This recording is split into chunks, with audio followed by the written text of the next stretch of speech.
Hello everybody, welcome back to my channel. I hope आप सब लोग बहुत अच्छे होंगे। आज हम इस वीडियो में देखेंगे ordinance making power of president and governor और उससे रिलेटेड कुछ लैंडमार्क जजमेंट्स। चलिए स्टार्ट करते हैं। पहले देखेंगे हम ordinance making power of president. The president of India has the authority to issue ordinance which are temporary laws when the parliament is not in session. This power is granted under Article 123 of the Constitution. इसका मतलब क्या हुआ? हमारे president को authority दी गई है कि वो ऑर्डिनेंस इशू कर सकते हैं। ऑर्डिनेंस क्या होते हैं? ऑर्डिनेंस एक टेम्पररी लॉ होते हैं और ये कब इशू किए जाते हैं? जब पार्लियामेंट में सेशन नहीं हो, यानी कि मतलब लोकसभा और राज्यसभा दोनों सेशन में नहीं हो या फिर दोनों में से एक हाउस सेशन में ना हो, तब पावर दे दी जाती है हमारे प्रेसिडेंट को under article 123 of the constitution of India. इससे क्या होता है कि प्रेसिडेंट हमारे ऑर्डिनेंस इशू कर सकते हैं। ठीक है। सेकंड आता है हमारा need for ordinance. Ordinance are issued when there is urgent need to address a situation that require immediate legislative action but the parliament is not in session to pass a law. इसका मतलब क्या हुआ? इसमें मैं बताया गया कि need क्या है ऑर्डिनेंस की। ऑर्डिनेंस तब इशू किया जाता है जब बहुत ही अर्जेंट मैटर हो और इमीडिएट एक्शन की ज़रूरत हो और पार्लियामेंट सेशन में नहीं है, तब हमारे प्रेसिडेंट को पावर मिल जाती है कि वो ऑर्डिनेंस इशू कर सकते हैं to address the urgent need जो भी है उसको सॉल्व करने के लिए। तो वो लॉ बना सकते हैं उस पर। ठीक है। थर्ड पॉइंट आता है legislative power. The power to make laws is primarily vested in the parliament. However, in certain circumstances, the president is empowered to issue ordinances that have the same force and effect as an act of parliament. इसका मतलब क्या हुआ? जो power है law बनाने की वो president के पास पार्लियामेंट के पास होती है, बट कुछ सर्टेन सर्कमस्टेंसेस में प्रेसिडेंट को पावर दी गई है कि वो ऑर्डिनेंस इशू कर सकते हैं और उस ऑर्डिनेंस की सेम फोर्स और सेम इफेक्ट होगा जैसे कि पार्लियामेंट में ही वो लॉ पास किया हो। ठीक है। फोर्थ पॉइंट आता है हमारा limited duration. An ordinance has a limited duration. It must be approved by both of houses of parliament within 6 weeks of reassembling. If not approved it ceased to be in effect. An ordinance has a limited duration. It must be approved by both houses of parliament within 6 weeks of reassembling. If not approved, it ceased to be in effect. इसका मतलब क्या हुआ? Ordinance की बहुत limited duration होती है। इसको हमें अप्रूव करवाना पड़ता है बोथ हाउस ऑफ पार्लियामेंट से with in 6 weeks of reassembling. अगर नहीं करवाते हैं तो वो लॉ हमारा इनवैलिड हो जाएगा और अगर हमारे पार्लियामेंट में वो तो हाउसेस ने उसको डिसअप्रूव कर दिया तो भी वो मान्य नहीं रहेगा, उसका कोई इन्फोर्स नहीं होगा फिर वो लॉ। ठीक है। फिर नेक्स्ट पॉइंट आता है हमारा subject matters. Ordinance can be issued on any subject matter on which parliament has the authority to legislate except for matters related to the president's powers and function. इसका मतलब क्या हुआ? ऑर्डिनेंस उसी subject matter पर issue किया जा सकता है जिसमें पार्लियामेंट के पास अथॉरिटी है टू लेजिस्लेट, एक्सेप्ट वो मैटर्स जो प्रेसिडेंट के पावर और फंक्शन से रिलेटेड है। ठीक है। नेक्स्ट पॉइंट होता है similar to acts of parliament. Ordinance have the same legal force and effect as act of parliament. They carry the same authority and can be enforce and challenge in any court like any other law. इसका मतलब क्या हुआ? Ordinance की same legal force होती है और effect होता है जैसे कि एक्ट ऑफ पार्लियामेंट का होता है। ये सेम अथॉरिटी कैरी करते हैं और इट कैन बी इन्फोर्स्ड, ये किसी भी कोर्ट में चैलेंज किए जा सकते हैं just like any other law. Next point आता है promulgation and approval. The president exercises this power on the advice of council of minister headed by the Prime Minister. The ordinance is then promulgated, that is officially announced and published. इसका मतलब क्या हुआ? President अपनी ये power तभी exercise कर सकते हैं ऑन द कब? जब वो काउंसिल ऑफ मिनिस्टर से एडवाइस लेंगे, और काउंसिल ऑफ मिनिस्टर को प्राइम मिनिस्टर उसके हेड होते हैं, ठीक है। उसी के बाद ऑर्डिनेंस हमारा ऑफिशियली अनाउंस होगा और पब्लिश्ड होगा, ठीक है। नेक्स्ट पॉइंट आता है इसका judicial review. The power of the president to issue ordinance is subjected to judicial review.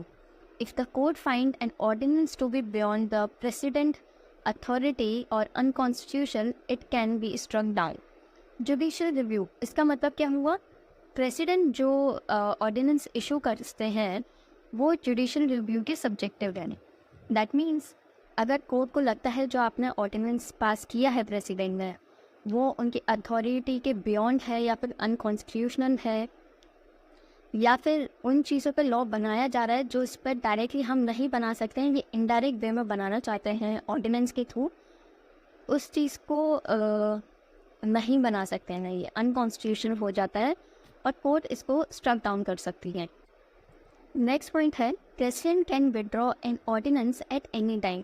President अपना ऑर्डिनेंस कभी भी विड्रॉ कर सकते हैं।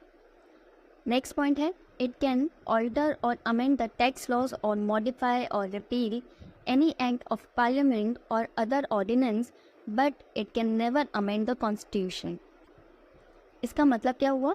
ऑर्डिनेंस जो होते हैं वो हमारे टैक्स लॉज को अमेंड कर सकते हैं, ऑल्टर कर सकते हैं, और ये किसी भी पार्लियामेंट में जो भी एक्ट बनाया होता है उसको मॉडिफाई कर सकते हैं या रिपील कर सकते हैं, पर ऑर्डिनेंस के पास ये पावर नहीं होती कि वो कॉन्स्टिट्यूशन को अमेंड कर सकें।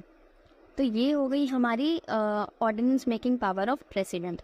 अब हम देखेंगे ordinance making power of governor. तो ऑर्डिनेंस क्या होता है? एक टेम्प्रेरी लॉ होता है, वो कौन इशू करता है? हमारे गवर्नर ऑफ स्टेट इशू करते हैं। कब करते हैं? जब हमारे स्टेट लेजिस्लेचर सेशन में ना हो, या तो दोनों हाउस सेशन में ना हो या फिर दोनों में से एक हाउस सेशन में ना हो, और इन ऑर्डिनेंस का सेम इफेक्ट होता है जैसे कि लेजिस्लेचर ने ही एक्ट पास किया गया हो, वैसे ही सेम इफेक्ट लेता है। इसके नेक्स्ट पॉइंट पर आते हैं सोर्स ऑफ पावर। तो ऑर्डिनेंस मेकिंग पावर गवर्नर को कहाँ से मिली है? वो मिली है article 213 of the Indian constitution. वो एम्पावर करते हैं गवर्नर को टू प्रोमलगेट ऑर्डिनेंस। कब? जब स्टेट लेजिस्लेचर सेशन में ना हो। अब देखते हैं next point, temporary nature. Ordinance का ना टेम्पररी नेचर होता है, ये एक लिमिटेड ड्यूरेशन पे होते हैं। तो जब स्टेट लेजिस्लेचर रीअसेंबल होती है तो रीअसेंबल के विदिन 6 वीक्स के अंदर उस ऑर्डिनेंस को स्टेट लेजिस्लेचर से अप्रूव करवाना होता है। अगर वो डिसअप्रूव कर देते हैं तो वो लॉ फिर मान्य नहीं होता है, और अगर ordinance within a time period के अंदर आप नहीं अप्रूव करवाते तो फिर वो इनवैलिड हो जाता है लॉ, ठीक है।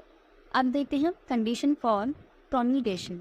The governor can issue an ordinance only when all the following condition are met. First, the state legislature is not in session, there is an need for immediate action. Third is it is not possible to wait for the next session of the legislature. इसका मतलब क्या हुआ कि governor ordinance तभी issue कर सकते हैं जब ये कुछ कंडीशन फुलफिल कर सकें। पहली क्या कि वो स्टेट लेजिस्लेचर सेशन में नहीं होना चाहिए और वहाँ पर इमीडिएट एक्शन की नीड होनी चाहिए, कुछ ऐसी अर्जेंट मैटर होना चाहिए, सिचुएशन होनी चाहिए जहाँ पे इमीडिएट एक्शन की ज़रूरत हो तब, और जहाँ पर पॉसिबल नहीं है कि हम वेट कर सकें नेक्स्ट सेशन के लेजिस्लेचर का, तब हम ऑर्डिनेंस पास करते हैं। ओके, तो नेक्स्ट पॉइंट है लेजिस्लेटिव सब्जेक्ट मैटर। इसका मतलब होता है कि गवर्नर उन्हीं मैटर्स के ऊपर ऑर्डिनेंस बना सकते हैं जिस पर स्टेट लेजिस्लेचर के पास अथॉरिटी हो, उस मैटर्स पर बना सकते हैं। नेक्स्ट पॉइंट है ऑर्डिनेंस जो गवर्नर ने इशू किया है वो किसी के भी फंडामेंटल राइट को वायलेट नहीं करेगा, ठीक है। नेक्स्ट पॉइंट आता है he can promulgate or revoke the ordinance only on the advice of the Council of Ministers headed by the CM in the Assembly। इसका मतलब क्या हुआ कि गवर्नर जो है तभी promulgate कर सकते हैं या फिर रिवोक कर सकते हैं ऑर्डिनेंस को जब वो एडवाइस लें काउंसिल ऑफ मिनिस्टर की, जिसके हेड हमारे CM होते हैं, उनसे एडवाइस लें और तभी जाके वो कुछ कर सकते हैं। या तो प्रोमलगेट कर सकते हैं या रिवोक कर सकते हैं। तो उनकी एडवाइस लेना बहुत ज़रूरी है, उनकी एडवाइस के बिना वो नहीं कर सकते। नेक्स्ट पॉइंट है, जब गवर्नर ऑर्डिनेंस इशू करते हैं तब कुछ मैटर्स में उनको प्रेसिडेंट की कंसेंट लेना बहुत ज़रूरी है। तो चलिए देखते हैं वो कौन सी कंडीशंस हैं। पहली, जहाँ कॉन्स्टिट्यूशन के अंदर लिखा हुआ है कि इन मैटर्स पे अगर कोई स्टेट लेजिस्लेचर लॉ बना रही है तो उन्हें प्रेसिडेंट की कंसेंट लेना ज़रूरी है।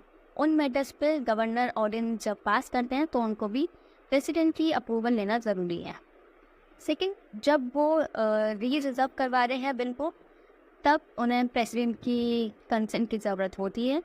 और थर्ड पॉइंट है, अगर कोई स्टेट ऐसा लॉ बना रही है जो कॉन्करेंट लिस्ट के टॉपिक पर है और पार्लियामेंट की पावर के साथ कोलाइड कर रहा है तो वहाँ उन्हें प्रेसिडेंट की कंसेंट लेना बहुत ज़रूरी है।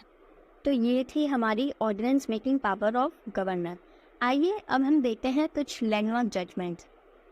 तो पहली आती है हमारी RC copper versus union of India, और ये हमारा 1970 का केस है। इस केस में क्या हुआ, सुप्रीम कोर्ट ने जजमेंट दी, जब ऑर्डिनेंस पास होता है कोई सर्टेन सर्कमस्टेंसेस में जहाँ पर कोई रिक्वायरमेंट नहीं थी इमीडिएट एक्शन की, उसके बावजूद आप ऑर्डिनेंस लाते हो तो उस ऑर्डिनेंस को क्वेश्चन कर सकते हैं हम कोर्ट ऑफ लॉ में। फिर उसके बाद क्या हुआ था, नोट में डाल के आप लिखिएगा कि 44th कॉन्स्टिट्यूशनल अमेंडमेंट एक्ट में ये बोला गया कि प्रेसिडेंट जो ऑर्डिनेंस इशू कर रहे हैं वो फाइनल होगा और ये कोर्ट ऑफ लॉ में क्वेश्चन नहीं किया जाएगा अबाउट इट्स कॉन्स्टिट्यूशनैलिटी। सेकंड आता है हमारा बहुत ही important case, DC Wadhwa versus state of Bihar के 1987 का केस है। इस केस में ये बोला गया जो लेजिस्लेटिव पावर है हमारे एग्जीक्यूटिव्स के टू प्रोमलगेट ऑर्डिनेंस, वो हमारा करप्ट पर्पस के लिए यूज़ नहीं होना चाहिए। दैट मीन्स कलरेबल लेजिस्लेशन, जो आप डायरेक्ट वे में नहीं कर रहे हो और वो आप इनडायरेक्ट वे में ऑर्डिनेंस के थ्रू करना चाहते हो तो वो आप नहीं कर सकते हो, है ना। अब नेक्स्ट हमारा केस आता है Krishna Kumar Singh versus state of Bihar. ये 2017 का केस है। इसमें बोला गया था जब आप ऑर्डिनेंस किसी करप्ट पर्पस के लिए लाते हो और उसको रीप्रोमलगेशन करते हो क्योंकि जिससे कि उसकी ऑर्डिनेंस की लाइफ बढ़ती जाए तो वो फ्रॉड होता है कॉन्स्टिट्यूशन के ऊपर, और इस चीज़ को क्वेश्चन किया जा सकता है कोर्ट ऑफ लॉ में। ठीक है, तो ये थी हमारी ordinance making power of president and governor और इनके कुछ लैंडमार्क जजमेंट। ये 3 लैंडमार्क जजमेंट बहुत इंपॉर्टेंट है, आप अपने आंसर्स में ज़रूर इन 3 जजमेंट को लिखिएगा। So thanks for watching and subscribe to my channel below.